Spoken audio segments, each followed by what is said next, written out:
Philippians chapter 1.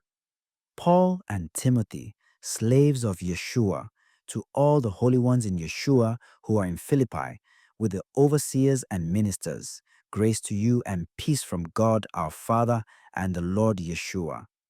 I give thanks to my God at every remembrance of you, praying always with joy in my every prayer for all of you, because of your partnership for the gospel from the first day until now.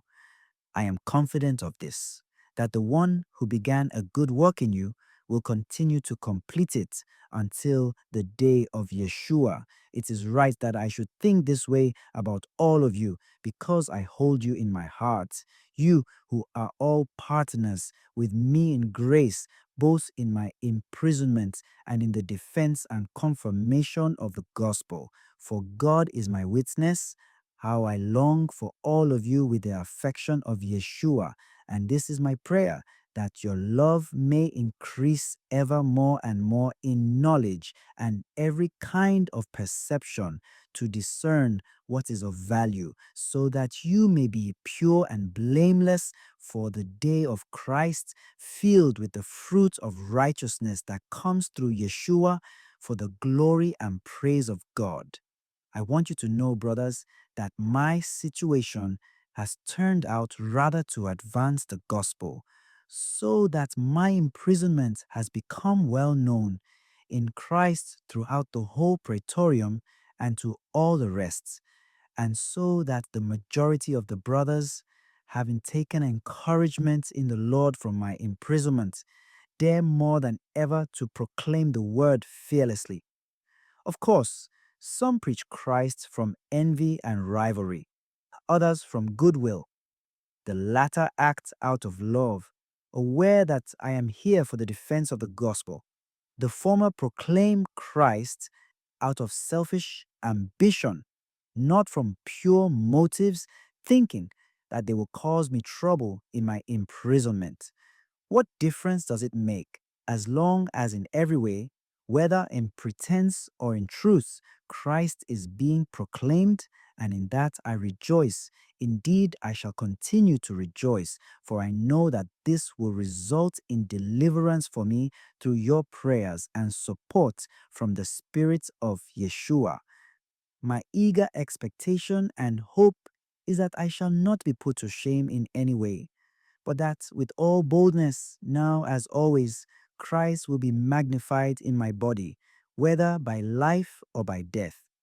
For to me life is Christ, and death is gain. If I go on living in the flesh, that means fruitful labor for me. And I do not know which I shall choose.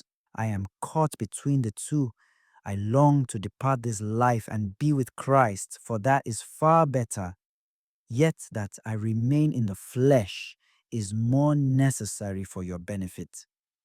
And this I know with confidence, that I shall remain and continue in the service of all of you for your progress and joy in the faith, so that your boasting in Yeshua may abound on account of me when I come to you again. Only conduct yourselves in a way worthy of the gospel of Christ, so that, whether I come and see you or am absent, I may hear news of you, that you are standing firm in one spirit, with one mind, struggling together for the faith of the gospel, not intimidated in any way by your opponents. This is proof to them of destruction, but of your salvation. And this is God's doing. For to you has been granted, for the sake of Christ, not only to believe in him, but also to suffer for him. Yours is the same struggle as you saw in me, and now hear about me. Chapter 2. If there is any encouragement in Christ, any solace in love, any participation in the Spirit, any compassion and mercy, complete my joy by being of the same mind and with the same love, united in heart, thinking one thing. Do nothing out of selfishness or out of vainglory. Rather, humbly regard others as more important than yourselves, each looking out not for his own interests, but also everyone for those of others.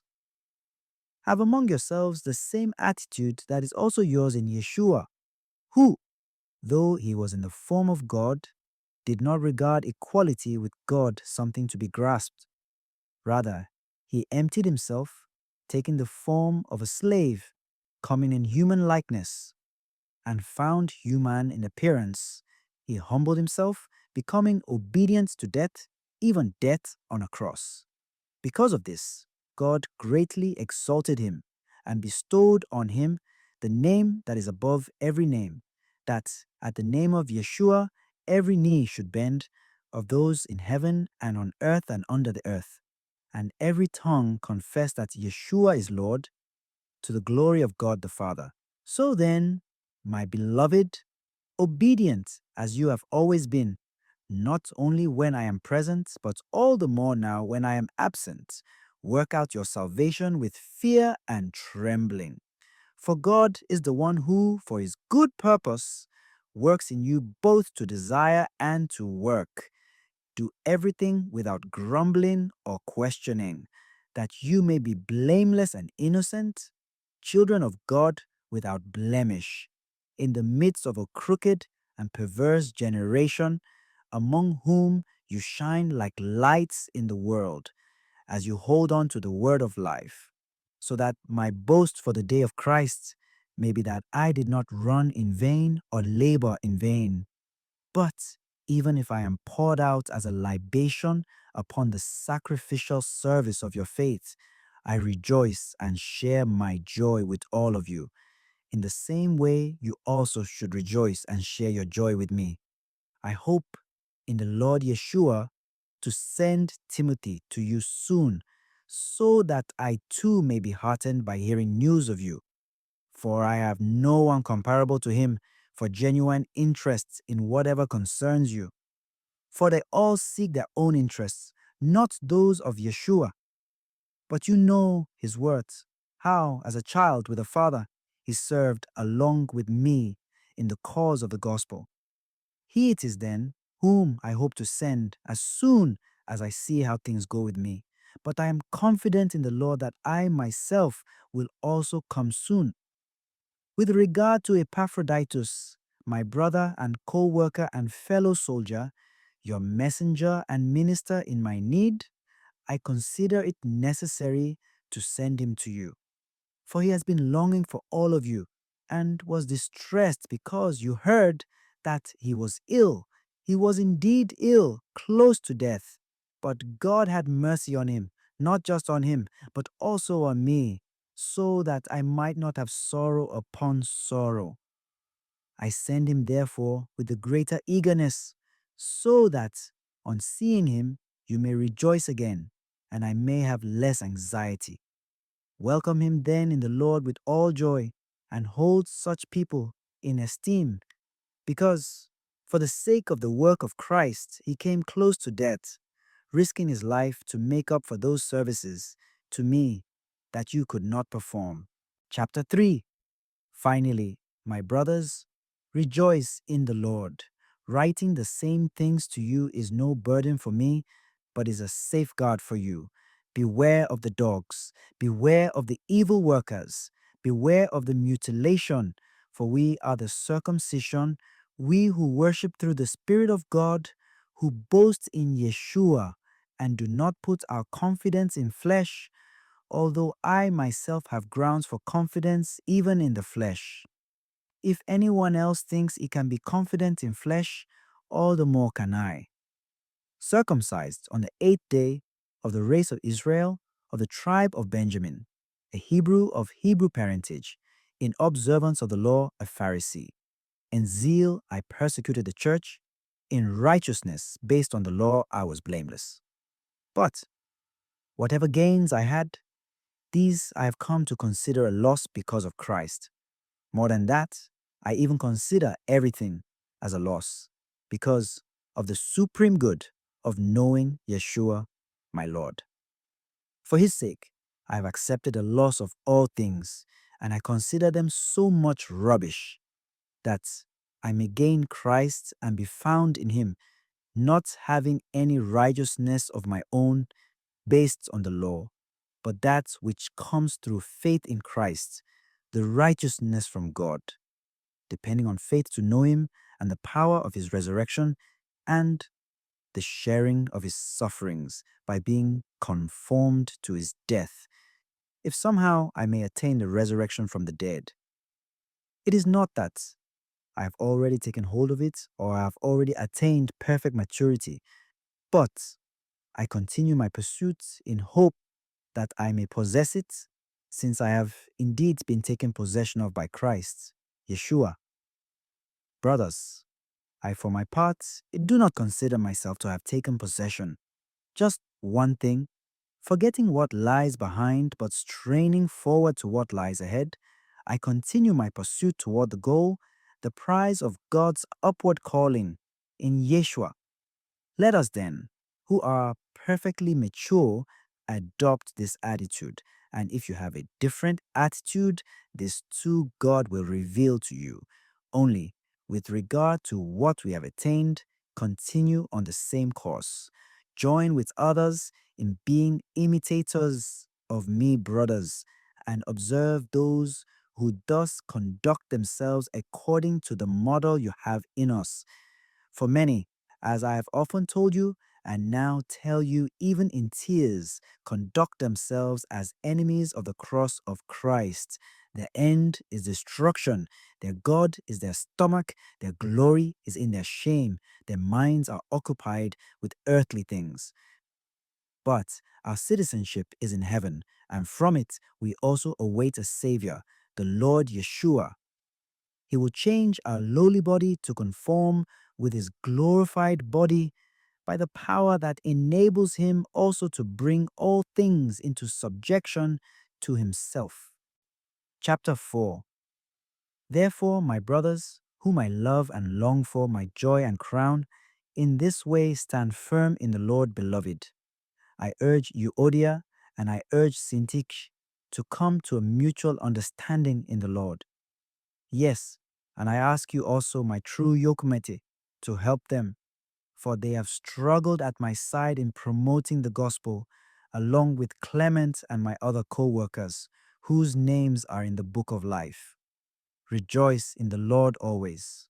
I shall say it again, rejoice. Your kindness should be known to all.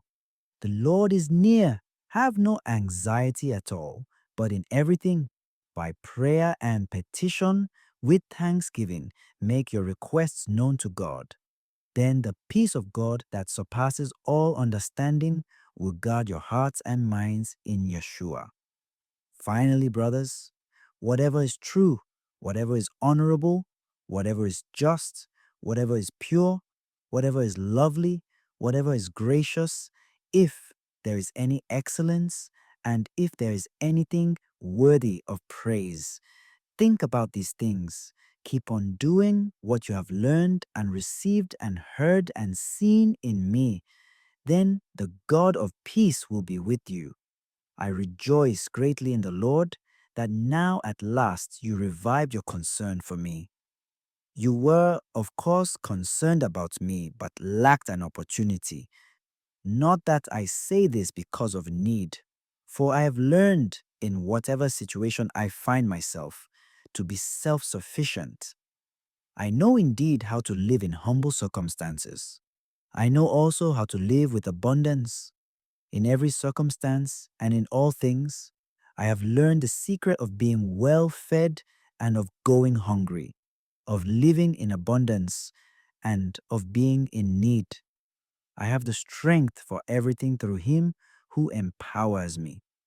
Still, it was kind of you to share in my distress. You Philippians indeed know that at the beginning of the gospel, when I left Macedonia, not a single church shared with me in an account of giving and receiving, except you alone. For even when I was at Thessalonica, you sent me something for my needs, not only once, but more than once. It is not that I am eager for the gift, rather, I am eager for the profits that accrues to your account. I have received full payment and I abound. I am very well supplied because of what I received from you through Epaphroditus, a fragrant aroma, an acceptable sacrifice, pleasing to God. My God will fully supply whatever you need in accord with his glorious riches in Yeshua. To our God and Father, glory forever and ever. Amen. Give my greetings to every holy one in Yeshua. The brothers who are with me send you their greetings. All the holy ones send you their greetings, especially those of Caesar's household. The grace of the Lord Yeshua be with your spirit.